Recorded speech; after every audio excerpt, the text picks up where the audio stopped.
Assalamualaikum warahmatullahi wabarakatuh. Selamat malam pemirsa. Anda menyaksikan Apa Kabar Indonesia Malam yang kali ini dalam perbincangannya akan menyoroti mengenai potensi yang terjadi dalam Pilkada di Jakarta. Akankah berlangsung satu putaran sesuai dengan keyakinan para kontestan ataukah berlangsung dua putaran? Kita akan membahasnya bersama saya Putri Viola. Dan saya Gita Mahlika. Pemirsa, selain itu juga kita akan menghadirkan laporan langsung bagaimana persiapan Timnas Indonesia yang akan melawan Timnas Australia pada saat laga pada esok Selasa malam. Dan juga sejumlah informasi lainnya di Apa Kabar Indonesia Malam untuk Anda.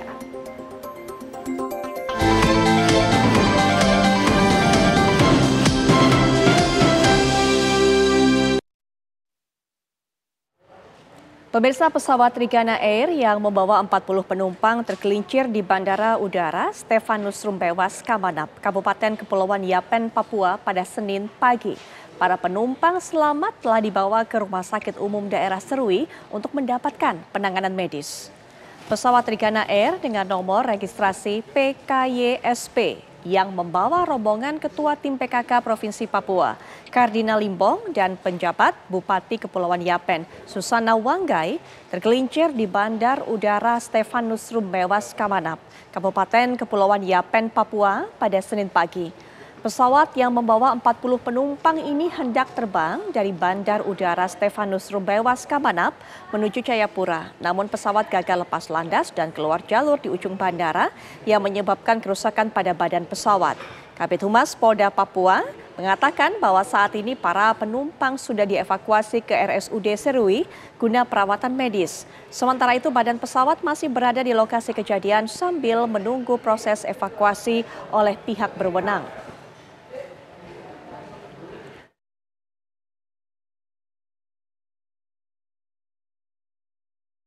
Saya membenarkan bahwa telah terjadi peristiwa laka tergelincirnya pesawat ATR milik Trigana Air di landas pacu Bandara Serui, Kabupaten Kepulauan Yapen pada hari ini, Senin 9 September 2024. Laporan saya terima dari Kepala Bandara melalui Kapolres Yapen AKBP Ardian Uki yang melaporkan bahwa telah terjadi peristiwa tersebut. Informasi yang kami dapat bahwa penumpang dan kru dalam keadaan selamat. Beberapa yang mengalami cedera sudah dilarikan ke Rumah Sakit Umum Daerah Serui untuk mendapatkan Menjalani konferensi pers dan juga melakukan latihan terakhir sebelum pertanding esok malam menjadi agenda dari tim nasional pada hari ini. Nah, untuk bisa mendapatkan informasi terbaru, Leo Chandra juga akan berbagi cerita dengan kita. Silakan Leo. Ya, selamat malam Putri Viola dan juga kita serta pemirsa TV One. Benar sekali bahwasannya besok ini akan merupakan pertandingan yang ditunggu-tunggu oleh masyarakat Indonesia yang juga pecinta sepak bola tanah air. Di mana besok ini agendanya pada pukul 7 malam nanti besok akan dilakukan kick off. Indonesia, Timnas Garuda Indonesia melawan Timnas dari Australia. Dan artinya bahwasannya Indonesia besok akan menjadi tuan rumah menyambut Timnas Australia. Informasinya sebelumnya memang diketahui untuk kedua timnas ini akan melakukan official training. Untuk pertama yang akan dilakukan oleh official training dari Timnas Australia di pukul 6 dan juga Timnas Indonesia di pukul 7.25 waktu Indonesia Barat. Namun dikarenakan memang situasi hujan, akhirnya official training ini ditunda sementara waktu, mengingat bahwasannya pertandingan ini besok akan dilangsungkan besok hari di Stadion Utama Gelora Bung Karno Senayan. Dan pastinya untuk informasinya sendiri bahwasannya untuk tiket yang akan dijual pada kualifikasi Piala Dunia 2026 ini sudah habis. Dan artinya bahwasannya untuk Anda yang memang pecinta bola, yang mengagumi ataupun juga mengikuti perkembangan bola sepak bola tanah air Indonesia, pastinya ini akan menjadi pertandingan yang sangat seru dinantikan. Di mana sebelumnya Timnas Indonesia ini berhasil melawan Arab Saudi dengan perolehan poin 1-1 dibanding dengan tim Australia yang kalah dengan Bahrain di poin yang artinya ini timnas Indonesia menduduki di posisi keempat, sementara di timnas Australia sendiri ini di posisi kelima. Dan juga Gita Malik serta Putri Viola bahwasannya memang diketahui kedua timnas antara Indonesia dan juga tim Australia ini sudah bertemu sebanyak 19 kali di pertandingan-pertandingan sebelumnya, di mana informasi ada sebanyak 15 kali ini tim Australia menang melawan tim Indonesia, sementara ini imbang di 3 kali dan juga ini hanya kalah dalam 1 kali. Dalam artian bahwasannya pada saat kita konferensi pers tadi kita mendengarkan bahwasannya ini pelatih dari timnas Indonesia juga Sintayong mengatakan bahwasannya tim Indonesia ini akan memperkuat lagi karena mengingat bahwasannya memang dari dukungan supporter juga ini bisa memperkuat mental para timnas Garuda Indonesia untuk bisa memberikan hasil yang maksimal pada pertandingan esok hari. Dan juga dari timnas Australia juga ini sudah melihat bagaimana cara bermainnya timnas Indonesia pada laga-laga sebelumnya, dan artinya bahwasannya bisa dikatakan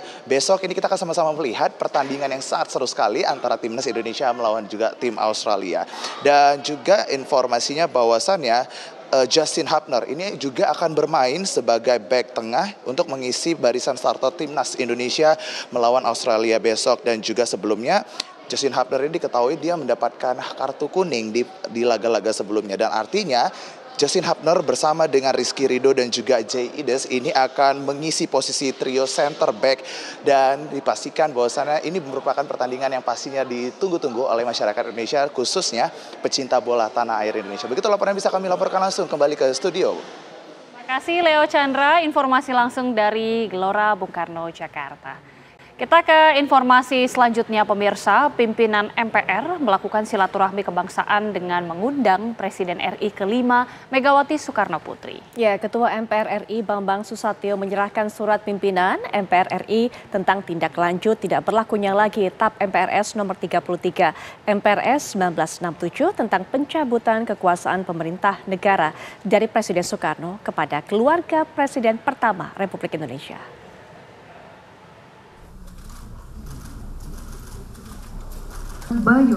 Pimpinan MPR melakukan silaturahmi kebangsaan dengan mengundang Presiden Republik Indonesia ke-5 Megawati Soekarno Putri. Pertemuan dilakukan di Gedung Nusantara 5, Komplek Parlemen Senayan. Selain Megawati, keluarga Presiden pertama RI Bung Karno juga hadir. Dalam silaturahmi kebangsaan ini, Ketua MPR RI Bambang Susatyo menyerahkan surat pimpinan MPR tentang tindak lanjut tidak berlakunya lagi TAP MPRS nomor 33 MPRS 1967 tentang pencabutan kekuasaan pemerintah negara dari Presiden Soekarno kepada keluarga Presiden pertama Republik Indonesia. Bambang Susatyo pun menjelaskan bahwa MPR telah menerima surat Menkumham mengenai tindak lanjut tidak berlakunya TAP MPRS nomor 33 MPRS 1967. Soekarno atau Soekarno, pantaskah bangsanya sendiri melakukan jasa dan kesetiaan Bung Karno kepada bangsa Indonesia?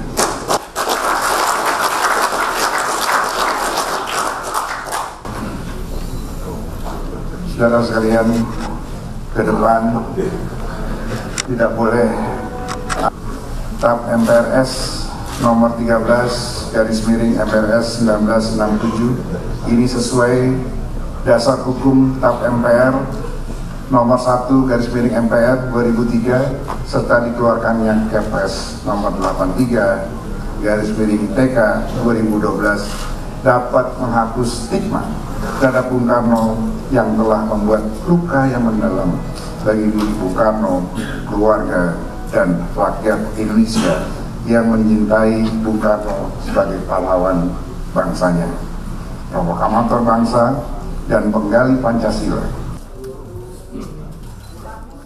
Surat diserahkan kepada anak-anak Soekarno yang hadir, diantaranya Presiden ke-5 Megawati Soekarno Putri, Guntur Soekarno Putra, Sukmawati Soekarno Putri, dan Guruh Soekarno Putra.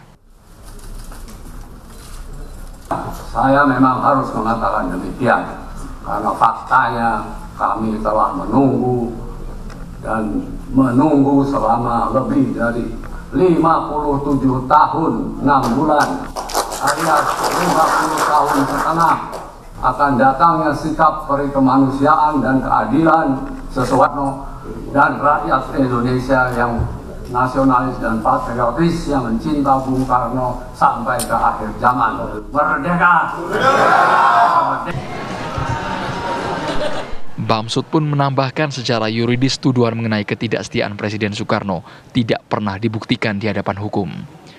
Dari Jakarta, Adi Mulya, Gofur, TV One mengabarkan. Bu, sedikit.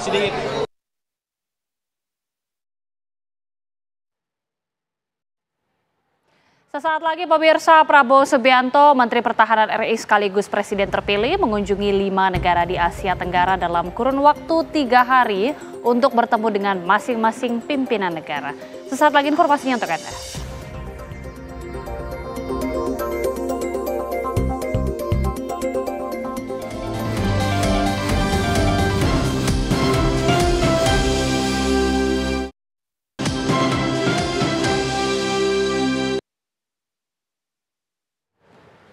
Pemirsa, Prabowo Subianto, Menteri Pertahanan RI sekaligus Presiden terpilih mengunjungi 5 negara di Asia Tenggara dalam kurun waktu 3 hari untuk bertemu dengan masing-masing pimpinan negara. Dalam pertemuan kenegaraan tersebut, Prabowo membahas sejumlah isu strategis dan kerjasama di berbagai bidang, seperti pertahanan, pendidikan, dan ekonomi.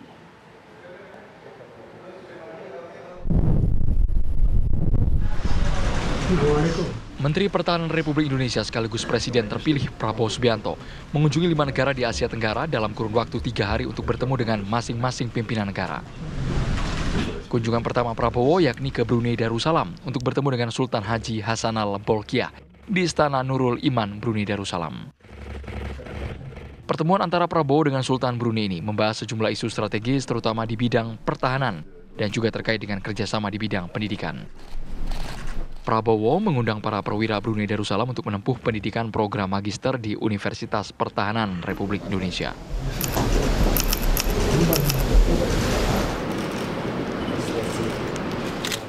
Selanjutnya, Prabowo menuju Laos untuk bertemu dengan Presiden Republik Demokratik Rakyat Laos, Thongloun Sisoulith, dan Perdana Menteri Laos, Sonexay Sipadon. Dalam 2 pertemuan itu dibahas berbagai isu strategis antara Indonesia dan Laos yang akan menguntungkan kedua belah pihak.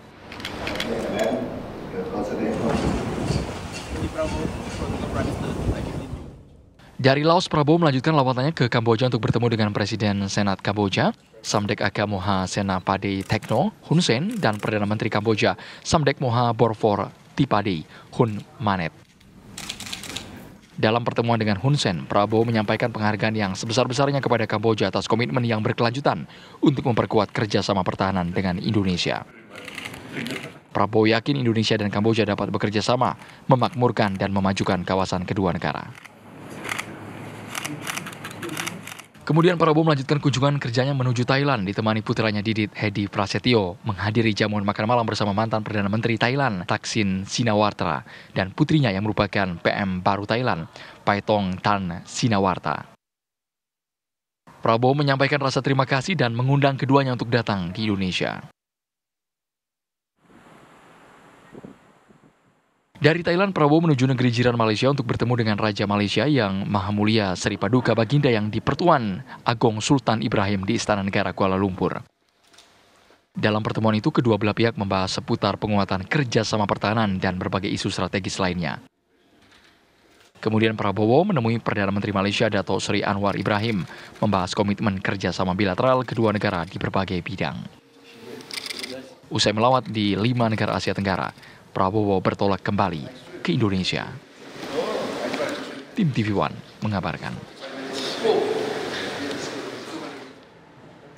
Mantan penyanyi cilik era 90-an dan presenter Puput Novel meninggal dunia di Rumah Sakit MMEC Kuningan, Jakarta Selatan pada Minggu malam. Puput meninggal dunia setelah berjuang melawan kanker payudara yang dideritanya selama 3 tahun. Puput Novel, mantan penyanyi cilik era 90-an dan presenter televisi yang memiliki nama asli Putri Zizi Novianti meninggal dunia di Rumah Sakit MMC Kuningan, Jakarta Selatan pada Minggu malam.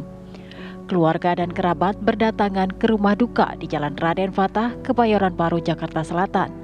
Sejumlah karangan bunga ucapan duka cita juga datang dari berbagai kalangan.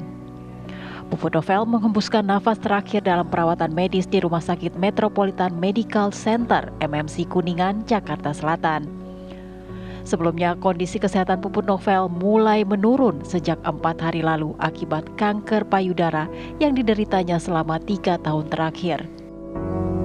Mbak Puput terakhir sebelum meninggal ya memang banyak berpesan lanjutkan apa yang dia sudah kerjakan dan tetap kompak sih keluarga, itu aja sih. Mantan penyanyi cilik sekaligus presenter acara televisi ini dimakamkan di tempat pemakaman umum Sanjaya di kawasan Kebayoran Baru, Jakarta Selatan. Puput Novel wafat di usia 50 tahun dan meninggalkan seorang suami serta 2 orang anak.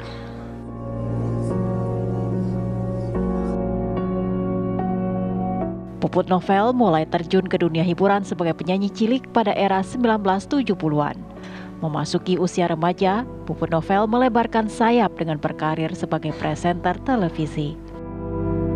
Wanita kelahiran 31 Agustus 1974 ini pernah meraih 4 buah golden record dengan kriteria penjualan album terbanyak dan album terbaik. Puput juga pernah didapuk sebagai perwakilan Indonesia di ajang Asia Bagus. Sepanjang perjalanan karirnya, Puput telah merilis 20 album cilik dan sekitar 8 album remaja dewasa.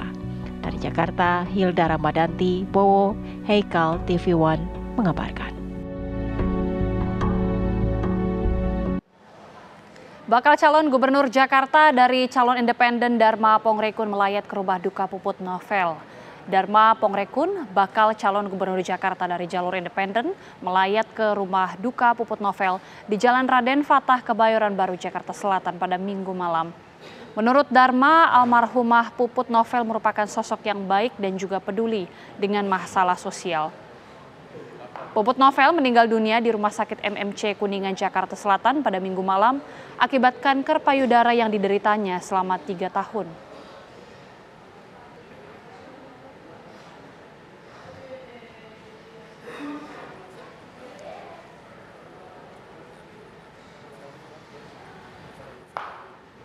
Sesaat lagi Apa Kabar Indonesia Malam akan hadir bersama Putri Viola untuk berdialog dengan sejumlah narasumber dengan tema Pilgub Jakarta sesumbar satu putaran. Sesaat lagi.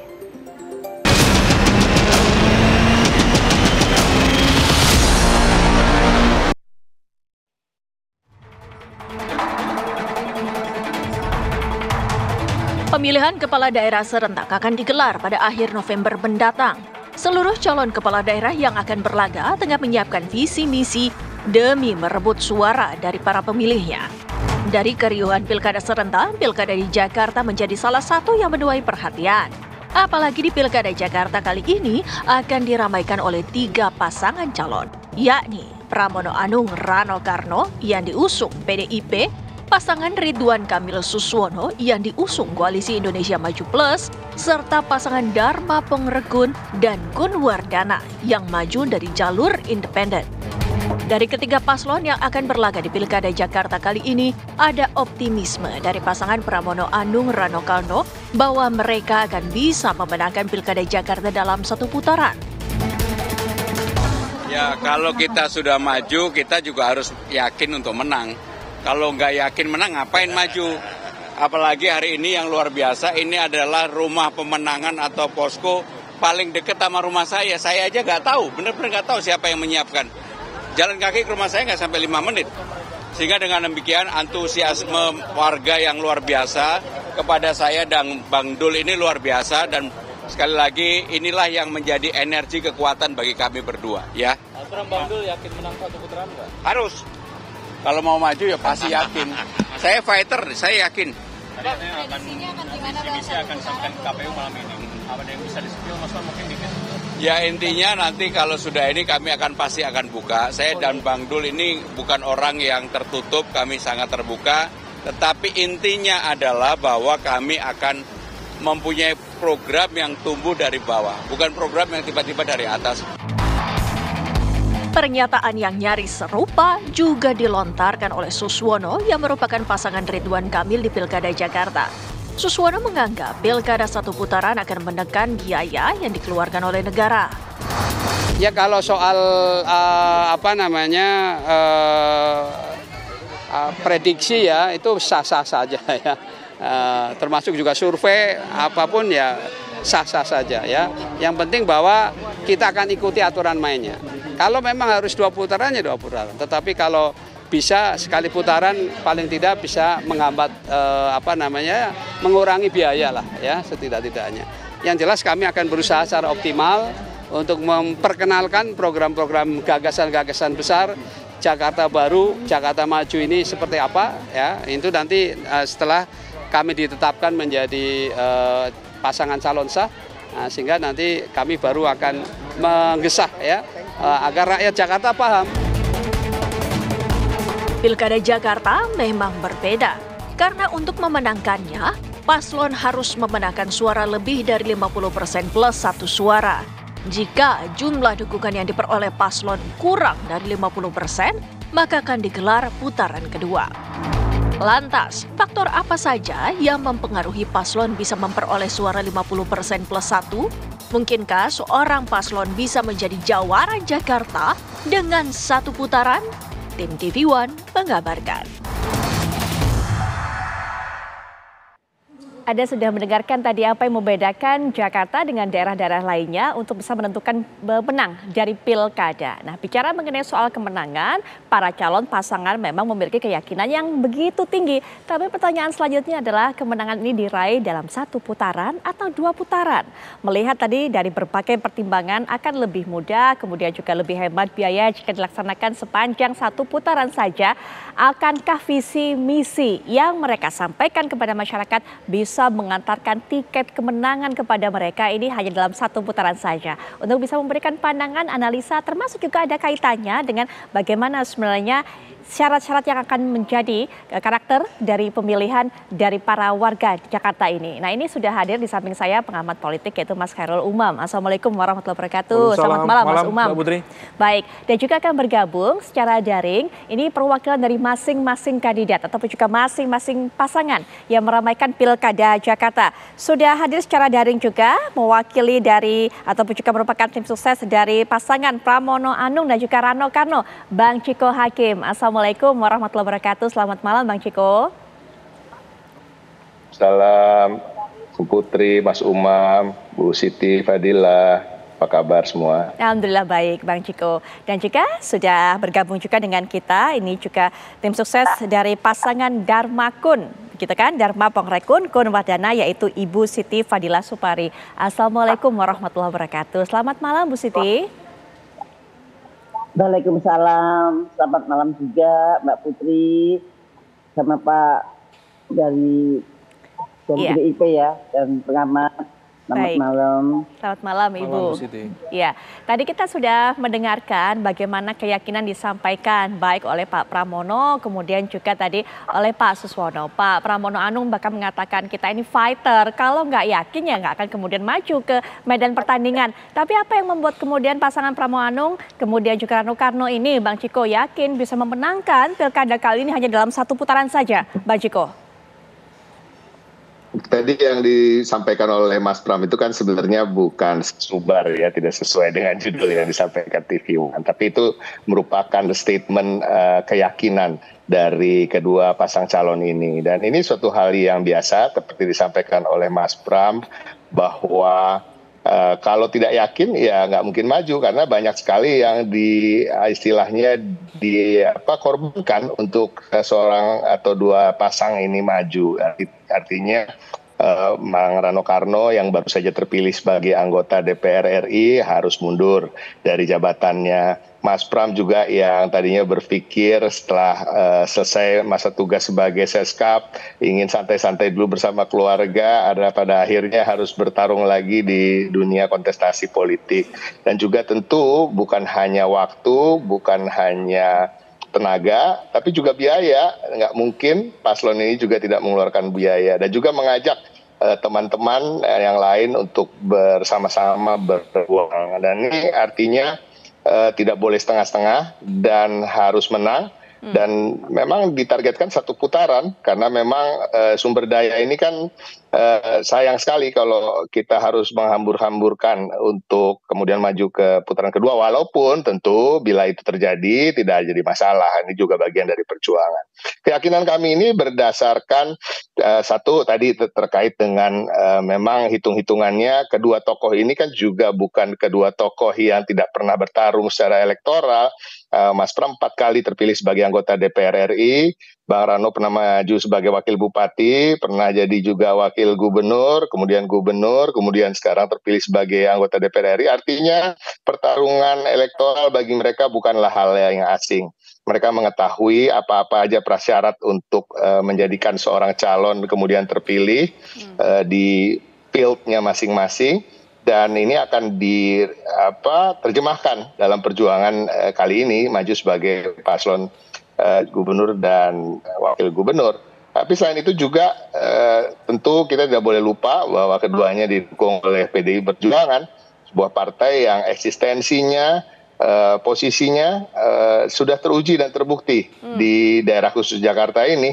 Beberapa kali kami menang pemilu, kemarin kami berada di urutan kedua, dan kami betul-betul memahami permasalahan-permasalahan Jakarta sehingga kami yakin kami bisa membawa gagasan-gagasan yang kemudian bisa diterima oleh masyarakat dan yang mudah-mudahan bisa dijadikan alasan bagi masyarakat untuk memilih paslon kami.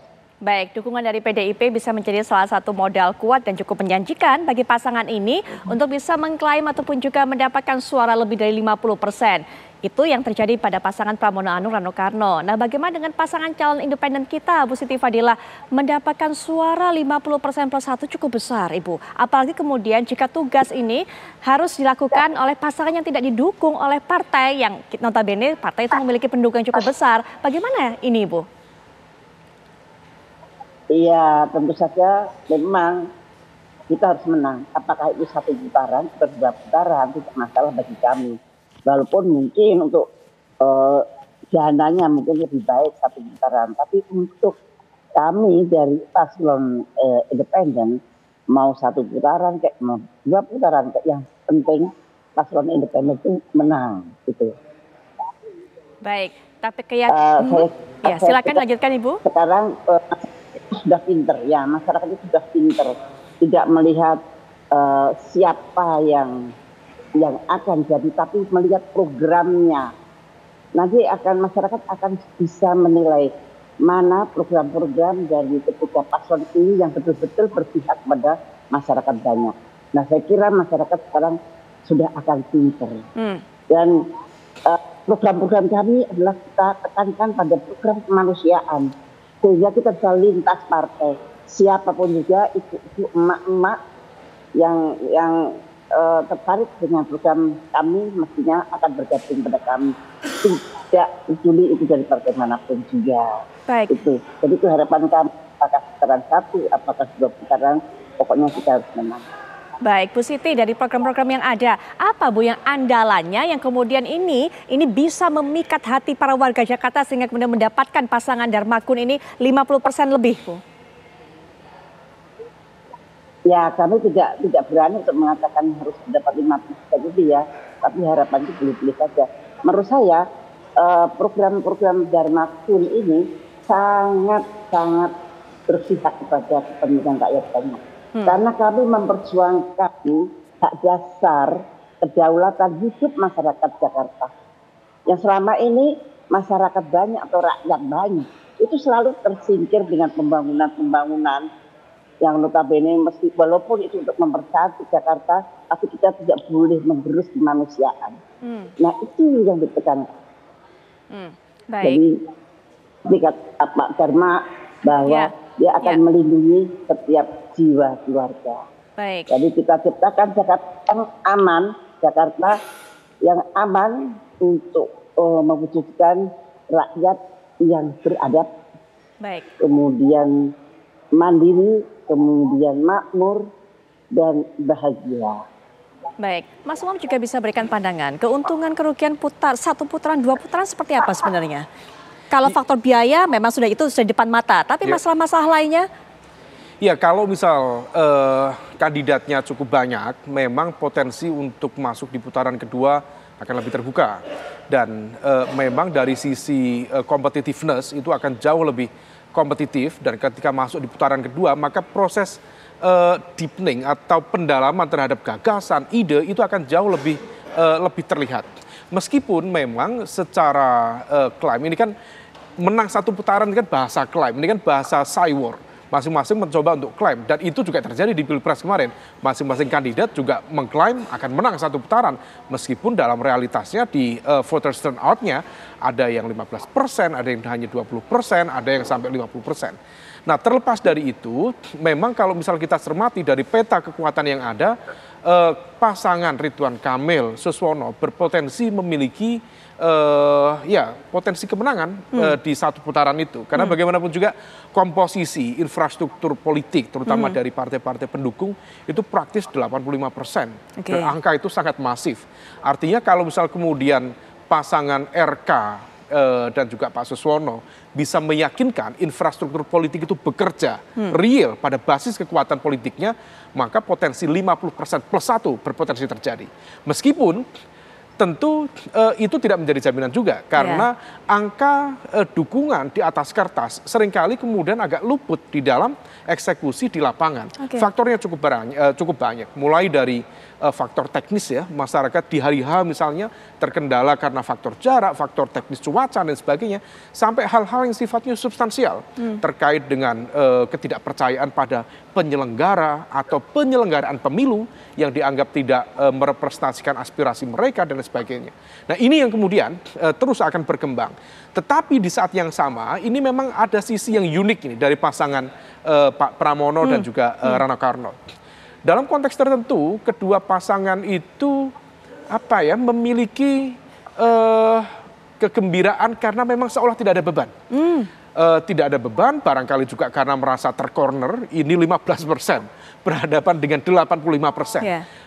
Benar yang disampaikan oleh Pak Rano itu, kalau menang ini luar biasa, tapi kalau kalah pun juga tidak terlalu malu dan juga bersiap menghadapi realitas yang ada.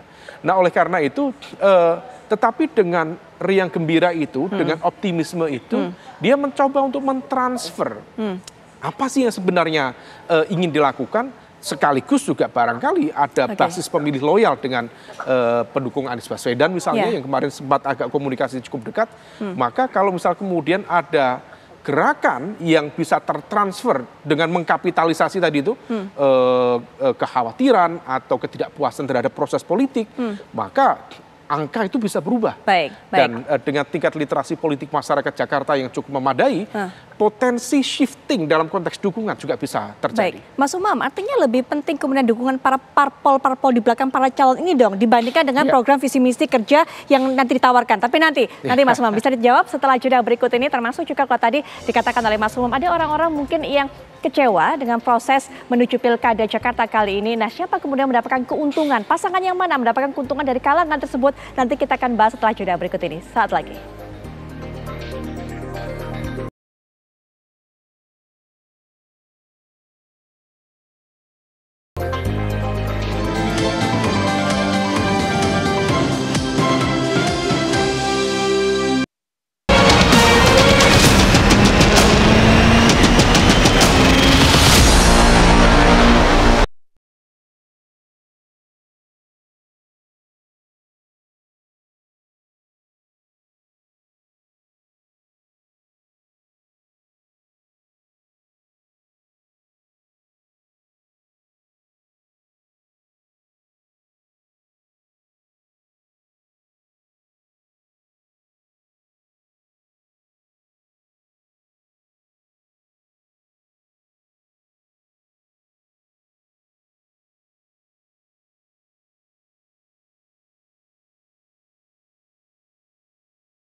yang bisa menjadi modal utama untuk meraih suara, mengalahkan para calon lain yang didukung oleh partai-partai. Kita lihat begitu banyak, 85% tadi dikatakan oleh Mas Umam. Partai yang mendukung tentunya pasangan ini, Ridwan Kamil Suswono, kemudian juga PDI Perjuangan yang memiliki basis yang luar biasa juga menjadi modal bagi pasangan Pramono Anung dan juga Rano Karno. Melanjutkan yang tadi Mas Umam, artinya betulkah visi misi tidak terlalu diperhatikan, ditepikan karena toh suara ini sudah ada dan mendapatkan otomatis para calon ini dari partai-partai yang mendukung mereka?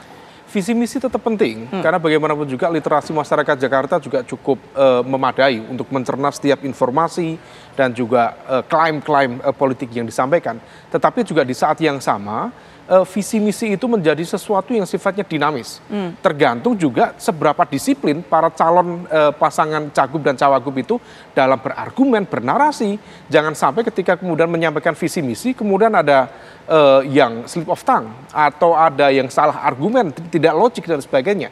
Nah, tetapi terlepas dari narasi yang dibawa, sekali lagi infrastruktur pemenangan itu terletak pada bagaimana kemudian penguasaan teritorial. Nah, penguasaan teritorial termasuk dalam konteks di semua basis ya di Jakarta, Mbak Menteri. Tentu partai politik yang memiliki infrastruktur itu. Nah, kalau misal kemudian 85% itu kemudian bisa digerakkan secara masif dengan KPI yang betul-betul terukur ya. Misalnya Jakarta Timur, kalau misal kemudian bisa menyapu sekitar 70% suara, kemudian Jakarta Utara, Jakarta Barat, Jakarta Selatan, kantong-kantong besar itu ditetapkan, let's say, target 70%, kemudian realisasi 60%, maka target satu putaran berpotensi terjadi. Tetapi kalau misal kemudian dinamika berkembang, termasuk kemarin kan ada itu narasi yang digaungkan gerakan coblos semua, supaya kemudian surat suaranya tidak dipermainkan dalam tanda kutip oleh oknum kekuatan politik tertentu sebagai alat legitimasi untuk memenangkan salah satu calon, maka ada gerakan itu, ayo datang ke TPS semuanya dicoblos. Nah, itu juga berpotensi seberapa efektif dia menyebar, seberapa efektif dia kemudian mempengaruhi perilaku politik masyarakat Jakarta. Kalau misal kemudian itu bisa ditekan dan kemudian dikonversi menjadi basis pemilih yang cukup meyakinkan ya, tentu potensi kemenangan satu putaran bisa terjadi. Meskipun tadi kita tidak bisa underestimate, tidak boleh underestimate pada salah satunya ya, Pak Pramono dan juga Pak Rano Karno. Keberadaan public figure di sekitarnya, saya pikir itu bisa menjadi sebuah media komunikasi politik yang juga cukup efektif. Adapun yang pasangan independen, Pak Dharma, ya, Pengrekun dan Kunwardana. Ya, tentu sebagai sebuah pernak-pernik demokrasi cukup menarik. Tetapi per kali ini dari sisi kekuatan infrastruktur politiknya, dari sisi narasi yang disampaikan, tampaknya belum ada sesuatu yang menjadi distinctive point, yang menjadi efek pembeda. Nah, jangan sampai ini kemudian keberadaan paslon independen sifatnya wujuduhu keadamihi, ada, tapi seperti nggak ada. Nah, kita nggak ingin itu. Ini langsung ditanggapi oleh Ibu Siti Fadila Supari. Jangan sampai adanya pasangan independen ini, Ibu, ada tapi nggak ada, hanya sekedar aksesoris, hanya sekedar pelengkap. Apalagi tadi dikatakan oleh Mas Umam bahwa untuk bisa menjadi pemenang butuh tadi infrastruktur pemenangan berupa partai-partai politik. Bu Siti, silakan. Ya, prediksi Pak Hairul Umam itu adalah prediksi yang sudah kuno, sudah zaman dulu. Itu Pak Hairul Umam kita harus jeli melihat setelah tanggal 20 Agustus. Masyarakat itu sudah pinter-pinter, Pak. Masyarakat sekarang ini sedang minimalnya percaya pada partai politik. Contohnya, pada tanggal 20 Agustus itu pagar DPR itu roboh. Itu kekuatan rakyat. Padahal di DPR itulah tempatnya partai politik di situ. Loh, kok bisa loh? Kalau 5 partai politik masih mempunyai teritorial yang seperti Bapak katakan, mesti tidak ada itu yang bisa merobohkan pagar DPR. Pasti RUU Pilkada pasti gol.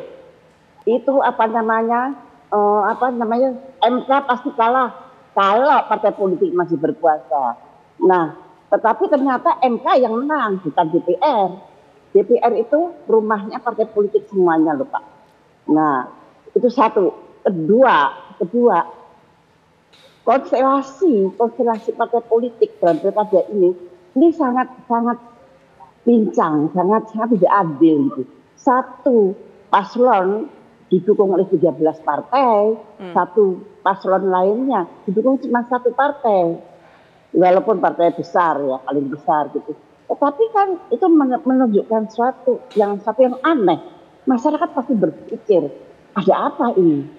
What's wrong? Nah, mereka akan berpikir, dan akhirnya mereka kemudian tidak akan percaya lagi pada partai-partai dan hilanglah teorinya Pak Khairul Umam tentang teritorial.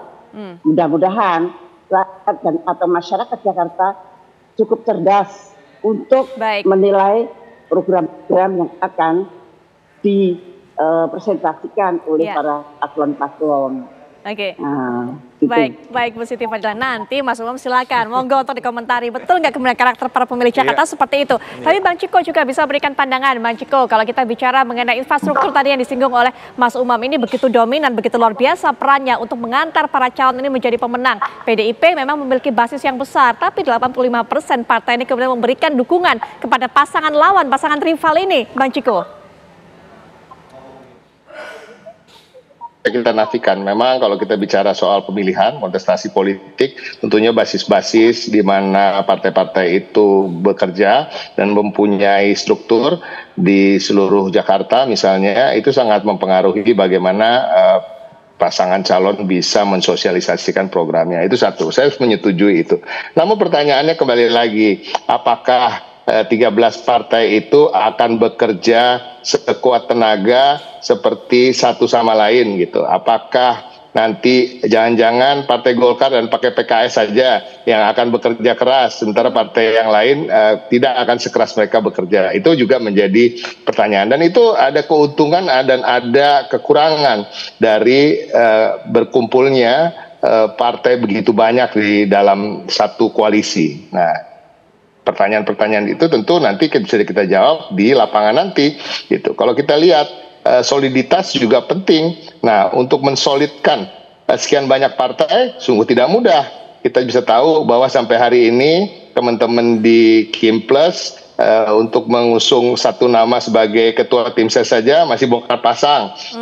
Kemarin sudah ada satu nama kemudian mengundurkan diri. Nah, ini juga menjadi pertanyaan bagi masyarakat.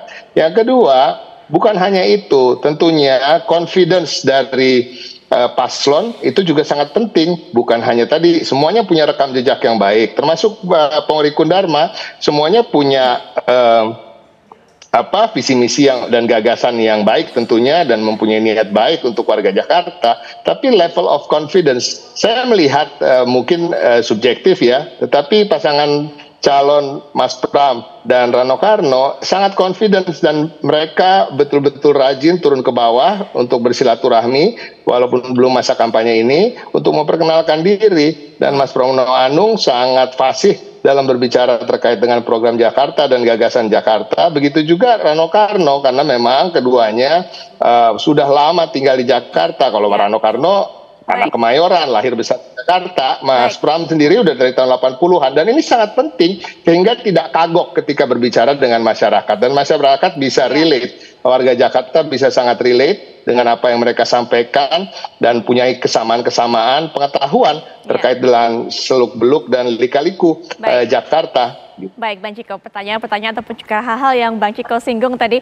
benar nggak kemudian 13 partai pengusung pasangan RK Suswono ini betul-betul solid, dan apakah partai masing-masing ini mau kerja keras untuk memajukan ataupun juga memenangkan pasangan yang diusungnya? Nah, nanti setelah jeda, ini ada Mas Muhammad Khalid yang selaku juru bicara dari pasangan.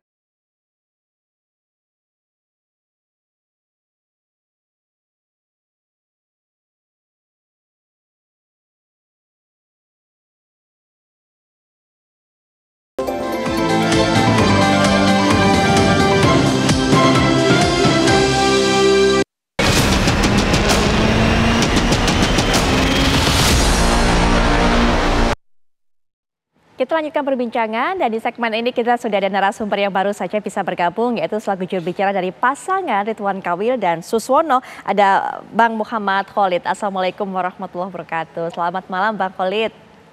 Waalaikumsalam warahmatullahi wabarakatuh.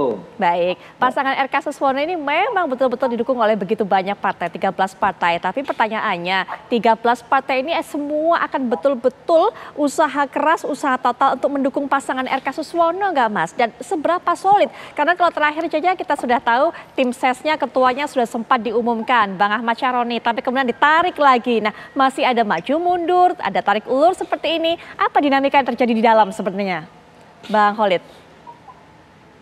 Ya, insya Allah solid, insya Allah kompak, insya Allah kita siap berjuang bersama.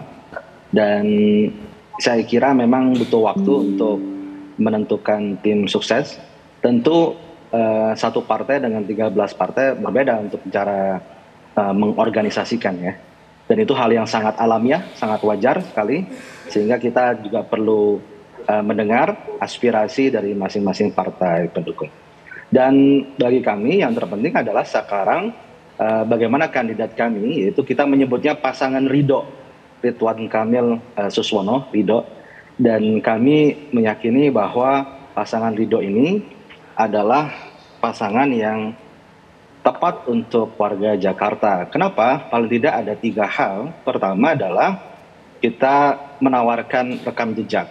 Pak Ridwan Kamil adalah dulunya pernah menjadi wali kota Bandung dan kemudian menjadi gubernur Jawa Barat. Artinya ada rekam jejak kepemimpinan yang bisa ditawarkan. Dan Pak Suswono adalah mantan menteri dan mantan anggota DPR RI. Artinya beliau adalah salah satu seorang pemimpin yang memiliki rekam jejak kepemimpinan nasional. Perspektif perpaduan antara kepemimpinan lokal daerah, yaitu dimiliki oleh Pak Ridwan Kamil ketika sukses membangun kota Bandung dan Jawa Barat, dan perpaduan dengan Pak Suswono yang punya perspektif pemimpin nasional. Jadi perpaduan inilah, dan kemudian kita juga memiliki gagasan. Kita akan fokus kepada program-program yang pro dengan kesejahteraan masyarakat. Isu lapangan kerja itu luar biasa di Jakarta. Lapangan kerja ini kita fokus untuk bagaimana menciptakan lapangan kerja baru, terutama untuk anak-anak muda. Anak-anak muda ini sekarang ini mayoritas pemilih di pilkada. Tapi mereka juga yang paling galau karena mereka susah cari kerja. Nah, Kang Emil memiliki rekam jejak dalam bidang ekonomi kreatif dan seorang yang inovator. Sehingga program-program ekonomi kreatif yang menciptakan lapangan kerja baru itu akan menjadi salah satu fokus kerja gagasan yang kita tawarkan.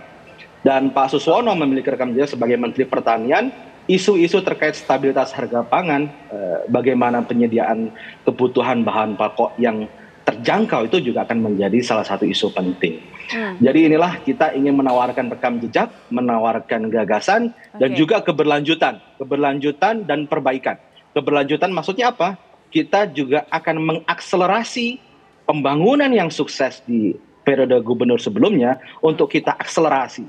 Misal transportasi publik yang sudah bagus di era Pak Anies Baswedan, kita akan lanjutkan dan tingkatkan. Konsep integrasi sistem transportasi itu sudah sangat bagus, Jaklingko. Dan kita akan percepat, kita akan akselerasi sehingga menambah armada, menambah rute, sehingga akan mempermudah. Plus juga kita tambah inovasi dengan program urban atau social housing, perumahan yang lebih terjangkau, sehingga integrasi antara transportasi publik yang nyaman, terjangkau, dan rumah yang dekat dengan kegiatan aktivitas ekonomi warga Jakarta. Jadi inilah kita akan menawarkan itu, menawarkan rekam jejak, menawarkan gagasan, dan menawarkan tentang keberlanjutan dan perbaikan akselerasi pembangunan untuk warga Jakarta. Baik, rekam jejak, kemudian juga gagasan dan keberlanjutan dengan perbaikan. Bekal-bekal ini cukup optimistiskah kemudian pasangan RK Suswono ini untuk bisa mencapai target memenangkan pilkada 1 putaran saja, Bang Khalid? Insya Allah, dan kalau kita melihat sambutan dan setahu saya kemarin ada lembaga survei yang menerbitkan ya, ternyata tingkat kesukaan publik terhadap Pak Ridwan Kamil itu mencapai 80%. Tingkat kesukaan itu berbeda dengan popularitas. Jadi kadang orang populer tapi favorabilitas atau tingkat kesukaannya itu rendah. Nah, Pak Ridwan Kamil ternyata modal awalnya bagus, bukan hanya popularitas tapi tingkat penerimaan, akseptabilitas dan kesukaannya juga tinggi. Semoga ya tentunya jika rakyat warga Jakarta memberikan kepercayaan, insya Allah ya ini akan menjadi sebuah perjuangan yang menantang. Saya pikir juga kandidat lain juga memiliki gagasan yang bagus ya. Saya pikir ini akan menjadi pilkada yang menarik untuk kita saksikan bersama. Baik, tingkat kesukaan angkanya oleh warga Jakarta sudah tadi disampaikan oleh Bang Khalid. Bagaimana tanggapan Bang Ciko, Ibu Siti Fadilah? Tapi sebelum itu silakan Mas Umam terlebih dahulu. Bagaimana pandangannya tadi menanggapi juga yang disampaikan oleh Ibu Siti Fadilah? Ya bagus itu yang disampaikan Mas Khalid, yang disampaikan Bu Siti Fadilah. bahwa dalam konteks optimisme tentu harus kita apresiasi. Tetapi dalam konteks real di lapangan tentu nanti harus kita uji bersama-sama.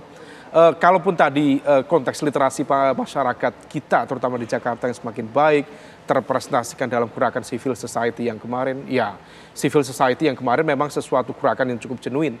Tetapi apakah memiliki misalnya irisan dengan visi yang dimiliki oleh pasangan independen misalnya, rasa-rasanya memang tidak. Tapi tidak masalah bahwa itu nanti ini adalah menjadi sebuah momentum yang baik untuk kemudian membuktikan. Termasuk ini yang kita tunggu-tunggu adalah narasi.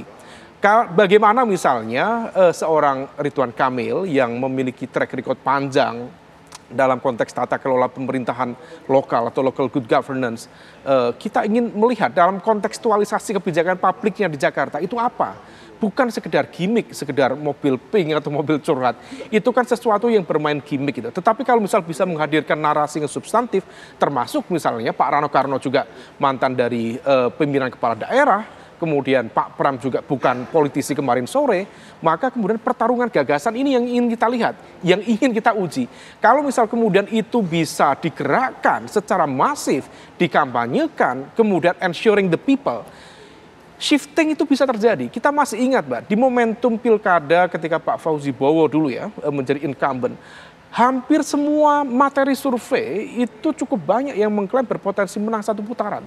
Tetapi begitu kemudian Jokowi masuk dengan narasi yang lebih ya down to earth, kemudian lebih meyakinkan, lebih mudah dipahami di akar rumput, ternyata bisa kemudian melakukan shifting itu. Nah, kita lihat apakah ada yang bisa melakukan itu dalam konteks komunikasi publik dalam jangka yang sangat pendek ini. Tetapi kalau per hari ini rasa-rasanya lempeng-lempeng saja. Belum ada sesuatu yang glaring achievement dalam konteks narasi publik. Belum ada. Oke, Mas Umam, langsung saja challenge ini bisa dijawab oleh baik Bang Chiko, Ibu Siti Fadila. Tapi mohon maaf para narasumber, karena waktu yang tersisa sangat pendek, jadi singkat-singkat saja. Bang Chiko terlebih dahulu. Silakan Bang Chiko.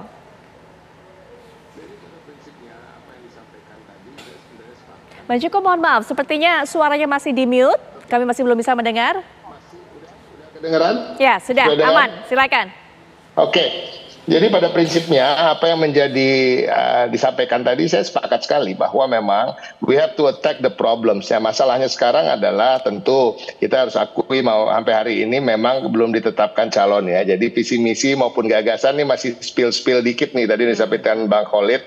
Sebenarnya banyak hal yang sifatnya sama. Kita nggak bisa pungkiri bahwa memang permasalahannya karena kita memapping masalah ini kan sama. Nah, bagi kami yang kami akan attack satu terkait dengan kesejahteraan. Kami akan attack terkait dengan polusi. Masalah yang kami akan attack lagi atau serang dalam tanda kutip adalah terkait dengan akses ke pendidikan dan kesehatan.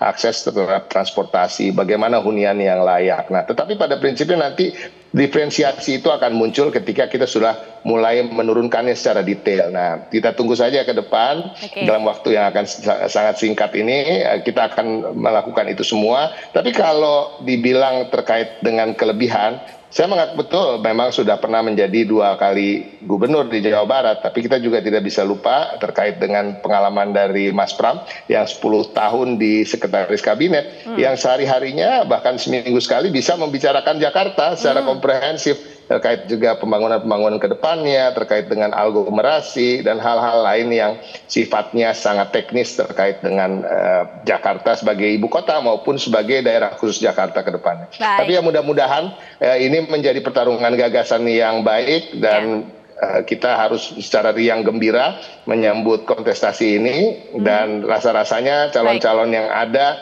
bisa menghadirkan gagasan yang baik buat warga Jakarta. Baik Bang Chiko, Bu Siti Fadila terakhir, silakan Bu Siti.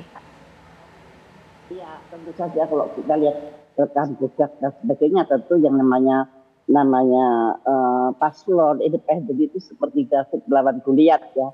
Tapi nggak apa-apa, yang kita berdoa saja mudah-mudahan masyarakat Jakarta benar-benar cerdas, tidak seperti yang dahulu-dahulu, dan sekarang saya kira masih cukup cerdas sampai sekarang dan cukup kritis bagaimana terhadap partai. Dan sampai sekarang walaupun kita mungkin ada pandang sebelah mata, tapi sebetulnya kita sudah didukung 1 juta orang. Ketika kita mengumpulkan KTP kita mendapatkan 1 juta orang. Jadi itu sudah ada di tangan 1 juta orang itu. Makanya mudah-mudahan rakyat tetap konsisten akan mendengarkan narasi perjuangan kita, akan betul bisa mengerti. Jadi tidak apa namanya Indonesia Raya, apa itu Indonesia Raya, kodok lili, kalau istilahnya kodok lili itu kata-kata yang indah-indah, terus itu udah bosan. Nah itu rakyat sudah sedang sangat bosan dengan hal-hal yang business as usual seperti yang kita nikmati beberapa waktu yang lalu. Nah, mudah-mudahan Vox Populi itu adalah Vox independen. Suara rakyat adalah suara independen, bukan suara partai. Oke, baik. Bu Siti Fadila terima kasih, Bang Ciko terima kasih, Bang Koli juga terima kasih sudah meluangkan waktunya untuk bisa memberikan pandangan dan juga terlibat dalam perbincangan ini. Mas Umam juga terima kasih. Terima kasih, Mbak Putri. Ya, dan tentunya setelah jeda Agita Malika akan hadir dengan informasi menarik untuk Anda. Silakan Agita. Ya, betul sekali Putri Viola dan juga pemirsa. Sesaat lagi kita akan hadirkan informasi terkait seorang pria tewas ditembak kawanan pelaku curanmor saat berusaha mempertahankan dirinya. Sesaat lagi informasinya untuk Anda. Ya, miris pemirsa, kasus pemerkosaan yang terjadi di Palembang dan juga Labuhan Batu ini terjadi dalam waktu yang cukup berdekatan. Kami akan hadirkan informasi selengkapnya untuk Anda berikut ini.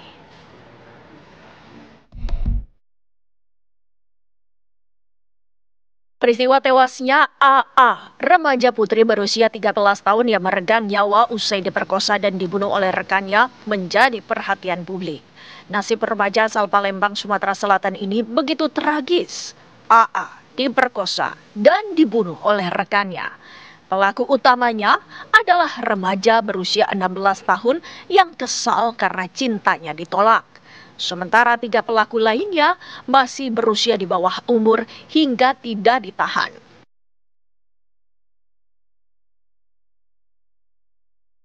Keluarga korban pun kecewa dan merasa tidak adil lantaran ketiga pelaku yang masih di bawah umur tidak ditahan dan sementara menjalani program rehabilitasi.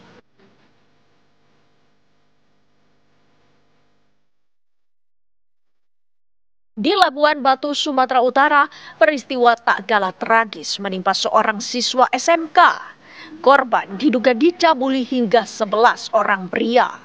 Warga lingkungan Perisai, Kelurahan Bakaran Batu, Kabupaten Labuhan Batu, Sumatera Utara mengamuk pada 2 pelaku pada Sabtu malam pekan lalu.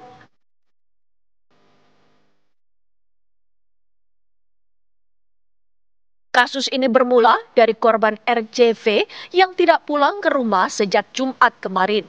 Dan orang tua korban yang mengetahui korban berada di salah satu indekos langsung mendatangi lokasi tersebut. Hingga saat ini kasus ini masih dalam penyelidikan pihak kepolisian. Namun berbagai tanya pun menyeruak. Mengapa belakangan peristiwa pemerkosaan pada remaja begitu marak? Bahkan ada yang berujung pada pembunuhan. Bagaimana pihak kepolisian mengungkapnya? Dan seperti apa sanksi yang seharusnya dijatuhkan pada pelaku?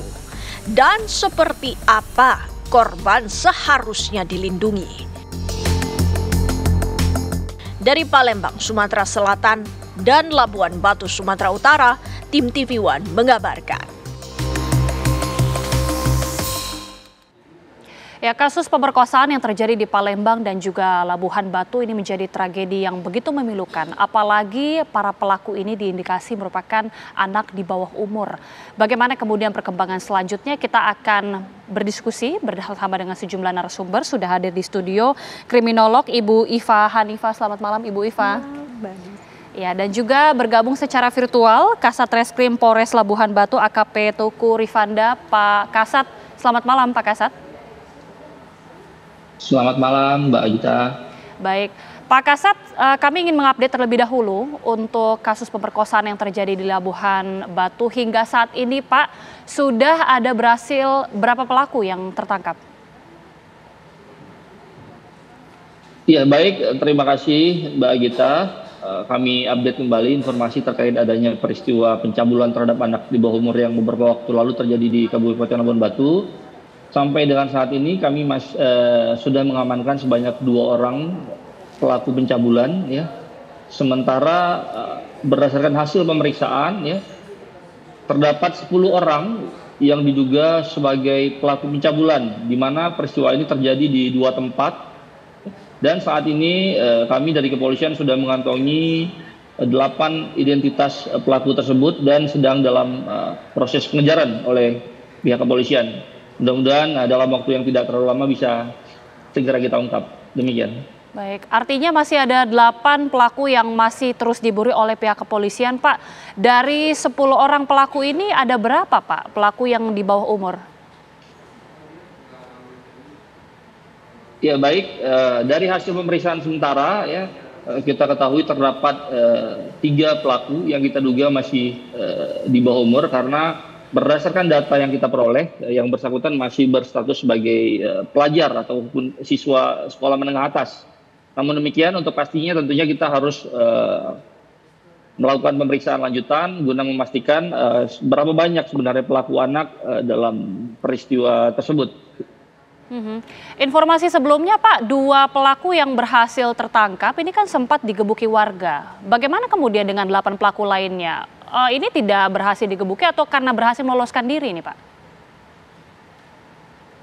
Iya, jadi untuk peristiwa pencabulannya sendiri itu tidak dilakukan dalam satu waktu, ya, namun secara bergantian. Ya, dari mulai hari Jumat tanggal 6 September ya.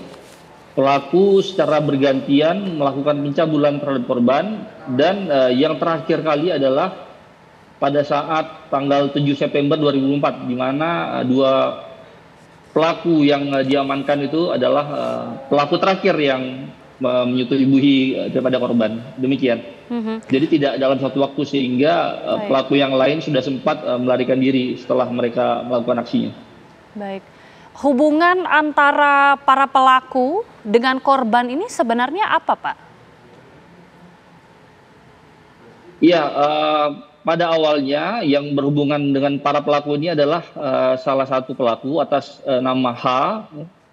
Ini melakukan chatting ya dengan korban ya, sehingga dengan bujuk rayunya dia berhasil mengajak korban untuk bertemu, dan kemudian langsung membawa korban ke daerah perkebunan, di mana di sana telah ada 1 orang rekan lainnya, sehingga mereka pertama kali melakukan persetubuhan terhadap korban di wilayah perkebunan tersebut, sebelum kemudian korban dibawa ke salah satu kontrakan yang juga milik pelaku lainnya, dan di mana ternyata di dalam kontrakan tersebut telah menunggu 8 orang rekan pelaku lainnya, sehingga mereka melakukan perbuatan tersebut secara bergiliran. Demikian, Mbak. Baik. Kita akan terus mengupdate tentunya bersama dengan Pak Kasat, tapi saya ke Ibu Iva terlebih dahulu. Kita sudah dengarkan bagaimana perkembangan terbaru dari kasus pemerkosaan di Pelabuhan Batu, Bu. Tapi sebelumnya juga kita tahu, belum ada waktu yang jauh, kasus pemerkosaan juga terjadi di Palembang. Dan tadi disebutkan 3 orang pelaku ini adalah anak di bawah umur. Ini bagaimana melihat fenomena pemerkosaan, kasus pemerkosaan terjadi oleh anak-anak, anak remaja? Baik. Ini sudah sangat miris ya, Mbak ya, kenapa anak-anak bisa melakukan kejahatan sedemikian rupa. Nah, ini ada hubungannya dengan moral yang rusak. Yang pertama moral yang rusak, yang kedua adalah nilai-nilai yang tidak ada. Nah, ini adalah karena ada bagian otak mereka yang rusak karena pornografi. Karena kita tahu dari hasil penyelidikan mereka ternyata menyimpan film-film porno, dan film porno itu membuat bagian otak yang depan itu, bagian moral dan nilai itu menjadi rusak. Sementara otak itu sebetulnya baru bisa berfungsi di usia 25 tahun. Ketika itu terpapar terus-menerus, mereka akan tidak bisa dibedakan antara manusia atau binatang. Sehingga mereka lakukan adalah kegiatan-kegiatan atau aksi-aksi yang merusak, tindak kriminal. Karena mereka juga nggak tahu apa yang akan terjadi ketika dia melakukan hal itu. Sosialisasi terkait dengan undang-undang atau hukum yang berlaku ketika dia melakukan kejahatan itu juga belum dapat, sehingga mereka mengendalikan otak bagian depannya tadi yang rusak itu untuk melakukan kejahatan. Ini yang terjadi di masyarakat. Ini salah satu faktor yang kemudian memicu ya tindakan pemerkosaan yang saat ini kita begitu miris melihatnya. Tapi melihat 2 kasus ini, pemerkosaan ini direncanakan, bahkan pelaku ini berjumlah banyak. Ini bahkan yang di kasus Labuhan Batu ini sampai belasan orang. Bagaimana ini fenomena yang terjadi sampai melibatkan pelaku sampai belasan seperti ini, Bu? Karena tadi itu moralnya sudah tidak ada. Jadi mereka tidak bisa membedakan antara perilaku manusia dengan perilaku binatang gitu ya, karena eskalasi dari pornografi tadi yang sudah merusak otaknya tadi itu membuat mereka membayangkan, karena yang ditonton itu kan semakin hari semakin meningkat, dari 1 lawan 1 perempuan laki-laki diganti lagi dengan kondisi atau perbuatan seksual dilakukan oleh beramai-ramai. Mungkin mereka membayangkan seperti itu sehingga mereka berbuat sekejam itu. Jadi ini yang ditakutkan. Sebetulnya ini adalah panen dari pengasuhan, dari kerusakan atau ketidakmampuan orang tua dalam memiliki anak, gitu ya. Pengasuhannya nggak ada, secara pengasuhan kurang. Secara sekolah, di sekolah apakah diajarkan pendidikan karakter? Bagaimana sekolah itu mengajarkan ilmu biologi, agama, dan penggunaan teknologi? Bagaimana masyarakat di sekitarnya? Apakah ada orang dewasa yang berada di sekitar anak itu kemudian mengajarkan atau membiarkan, menormalisasi kegiatan-kegiatan seksual atau kejahatan-kejahatan yang biasa saja dia lakukan, sehingga mereka merasa bahwa melakukan penganiayaan, melakukan penyekapan itu sesuatu yang biasa saja. Berarti kan balik lagi moral dan nilainya yang tidak ada. Oke, ini terlepas dari anak-anak. Oke lah, kita melihat juga ada pelaku anak-anak, tapi tidak hanya anak, tapi juga orang dewasa. Tapi kan kalau tadi Ibu mengatakan maraknya pornografi, tapi kan kita ketahui itu tidak ada yang kemudian memicu untuk melakukan perbuatan jahat. Ini bagaimana akhirnya faktor-faktor ini bisa timbul? Apakah ada faktor lain selain pornografi? Tapi mungkin bisa dijawab Bu Iva usai jeda. Pemirsa, kami akan kembali saat lagi.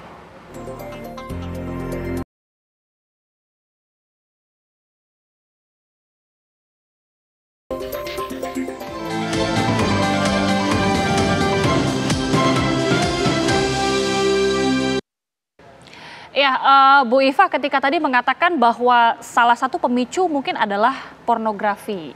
Bagaimana kemudian ini faktor pornografi kemudian bahkan bisa memicu sekelompok orang ini bisa sampai merencanakan pemerkosaan sampai tindakan amoral berujung kriminal seperti ini? Ya, sebetulnya ketika seseorang itu terpapar pornografi dan dia adiksi itu ada di level paling rendah. Kemudian dia naik lagi itu dia mulai menaikkan konten. Karena dia sudah tidak puas dengan konten yang awal. Kemudian dia disensitisasi. Jadi dia sudah tidak mau lagi dan dia nggak ada perasaan apapun, sehingga dalam segala hal dia selalu porno. Bercandanya porno. Dan lainnya, pokoknya segala sesuatu berbuat porno. Yang terakhir adalah acting out. Acting out itu ujungnya adalah perbuatan kriminal. Karena ada orang yang menonton pornografi tapi akhirnya dia melakukan sendiri misalnya. Atau dia menyewa PSK, atau dia melakukan suka dengan pacarnya.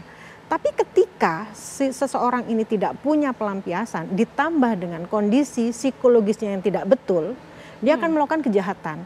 Kenapa dilakukan oleh banyak orang? Pertanyaannya adalah kenapa orang-orang ini mau? Kan seperti itu. Ketika seseorang itu punya peer group, yang terjadi ada 2 hal. Yang pertama adalah peer pressure, diajak melakukan karena tekanan, atau dia konformitas. Sepertinya ini seru. Gitu loh. Akhirnya ya mereka melakukan seperti itu. Tapi ketika kita lihat tarik ke belakang, ini adalah direncanakan. Perencanaannya apa? Perencanaan utama adalah dia mau memperkosa. Artinya dia mau melampiaskan hasratnya. Dari mana itu? Kalau bukan dari konten-konten itu yang berakhir dengan tindakan kriminal. Dan kondisi psikologis ini juga memengaruhi Pak Kasat, dari para pelaku ini apakah juga sudah ada hasil dari pemeriksaan psikologis dan bagaimana sejauh ini psikologis dari para pelaku ini? Ya baik, jadi dari hasil pemeriksaan sementara ya, karena kita juga dalam pemeriksaan juga didampingi oleh UPTD PPA Kabupaten Labuan Batu dan juga daripada psikolog pendamping ya, bahwasannya sampai dengan saat ini tidak ada kelainan ya daripada si pelaku ya, artinya pelaku secara sadar melakukan perbuatannya ya. Demikian Mbak. Oke, selain sanksi untuk pelaku, Pak, bagaimana kemudian perlindungan untuk korban sendiri? Iya, untuk korban sendiri ya, memang di awal kemarin kita sempat sedikit kesulitan dalam membangun komunikasi dengan korban ya, karena kita paham mungkin dalam kondisi shock ya. Namun demikian sampai dengan hari ini kondisi korban semakin membaik ya. Seperti yang kita sampaikan tadi, kita juga memberikan pendampingan dari tim psikolog ya yang ada di sini, sehingga semakin hari kondisi korban sampai dengan hari ini semakin membaik.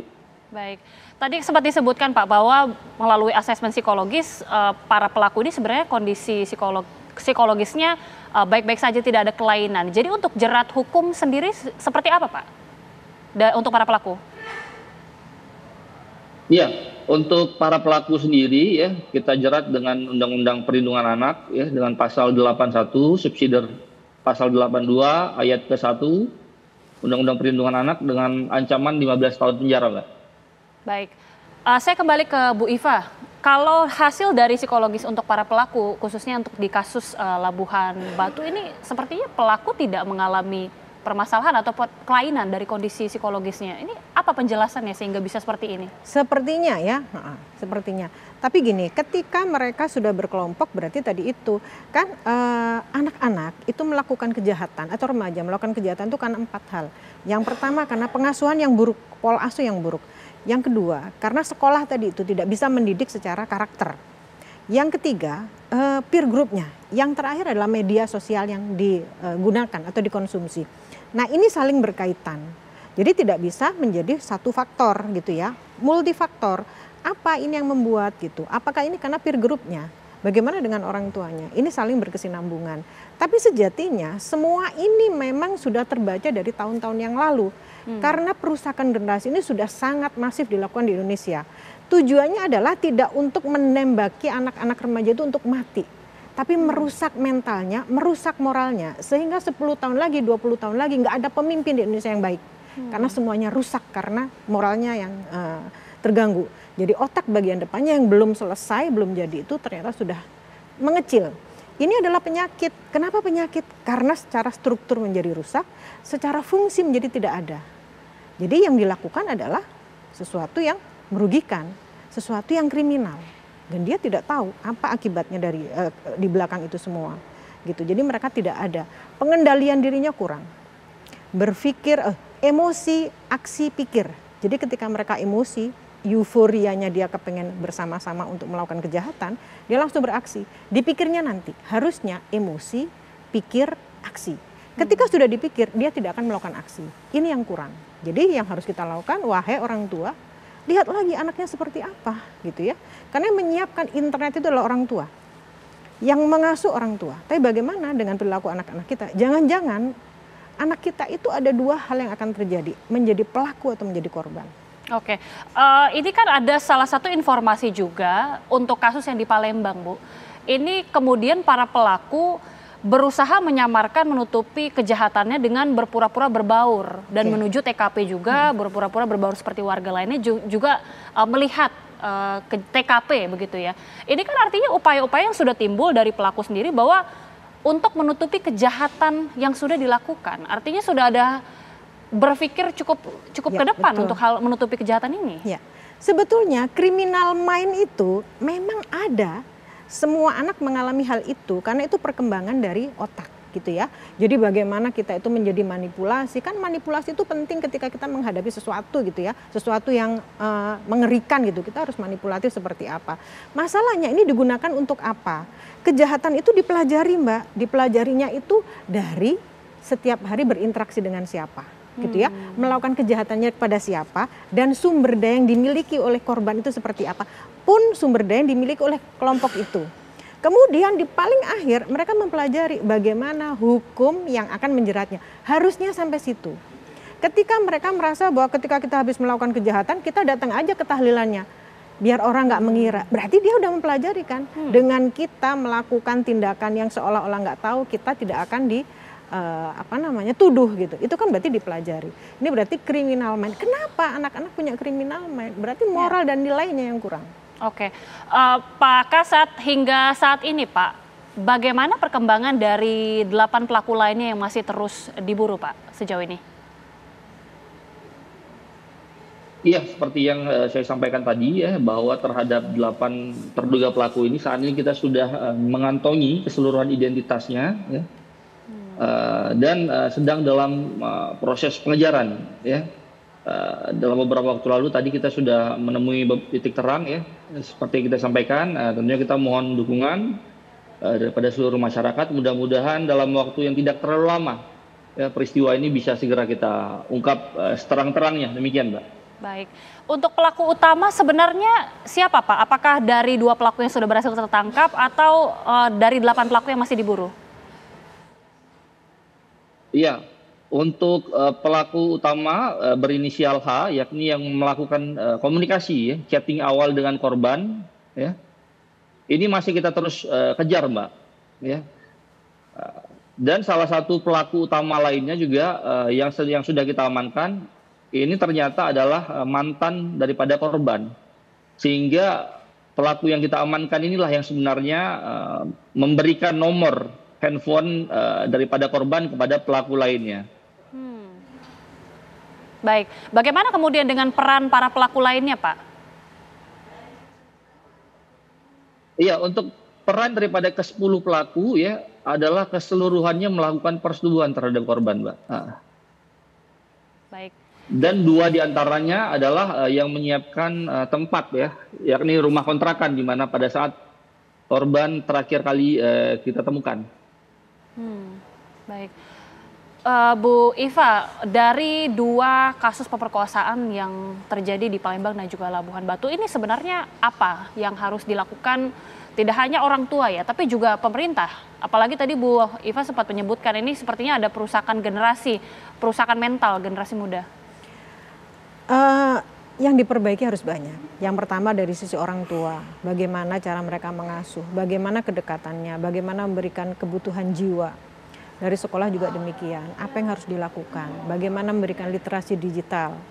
Terus dari pemerintah juga begitu, bagaimana regulasinya ketika ada situs-situs yang berbahaya.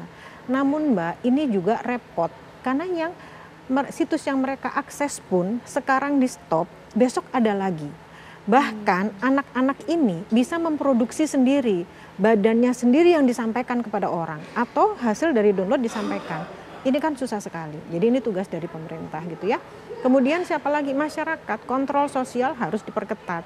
Melihat bagaimana kondisi anak-anak zaman sekarang. Ketika sering berkumpul tapi tidak melakukan apapun, apa yang mereka bahas? Karena sejujurnya anak-anak itu harus dikurangi penggunaan gadgetnya, tetapi harus replace it. Dengan apa replace itu? Remaja itu butuh pelampiasan secara fisik, artinya mereka harus olahraga. Jadi ketika mereka berkumpul untuk melakukan basket, main bola, itu sesuatu yang bagus. Karena itu hormon-hormonnya akan menutup hormon untuk dia itu melakukan perbuatan tidak baik. Jadi yang harus mengontrol itu banyak sekali, tidak hanya 1 atau 2 pihak. Oke, bagaimana kemudian untuk criminal mind yang bahkan sudah timbul dari anak generasi usia muda, ini bagaimana kemudian mendeteksinya, bahkan untuk mencegahnya juga? Baik, nomor 1 sebetulnya yang paling tahu anak ini itu nggak sehat mentalnya itu orang tua. Masalahnya orang tua abai tidak. Karena kebanyakan orang tua ada tapi tiada, ada di rumah tapi tiada. Bagaimana kebiasaan dia yang membuat dia itu nampak depresi, stres atau yang lain. Kemudian di sekolah-sekolah, karena banyak sekali klien saya itu yang sekarang itu ujuk-ujuk datang dia menyampaikan bahwa Bu Iva aku ini bipolar. Karena apa? Karena self-diagnose. Artinya sebetulnya mereka itu sedang mencari jati diri dan ketika mereka tidak normal itu menjadi suatu kebanggaan. Artinya kan remaja-remaja kita sekarang dalam kondisi kesehatan mental yang buruk. Kenapa? Banyak banget faktornya. Oke, kita akan menantikan ya bagaimana kemudian pengejaran dari para pelaku lainnya yang masih terus buron dan kita tentunya mengharapkan ini tidak terulang lagi kasus pemerkosaan ini. Tapi terima kasih sekali lagi Bu Iva, terima kasih juga Pak Kasat sudah bergabung bersama kami di Apa Kabar Indonesia Malam. Dan pemirsa, informasi tadi juga sekaligus menutup perjumpaan kita di Apa Kabar Indonesia Malam. Ya, baik sekali ya Gita dan juga pemirsa, setelah jeda Anda bisa menyaksikan program Fakta yang kali ini mengangkat tema dan juga mengangkat kasus bagaimana kejinya seorang ibu di Kediri melakukan pembunuhan. Akhir kata, saya Putri Viola. Dan saya Gita Mahlika mengucapkan terima kasih atas kebersamaan Anda. Selamat malam dan sampai jumpa.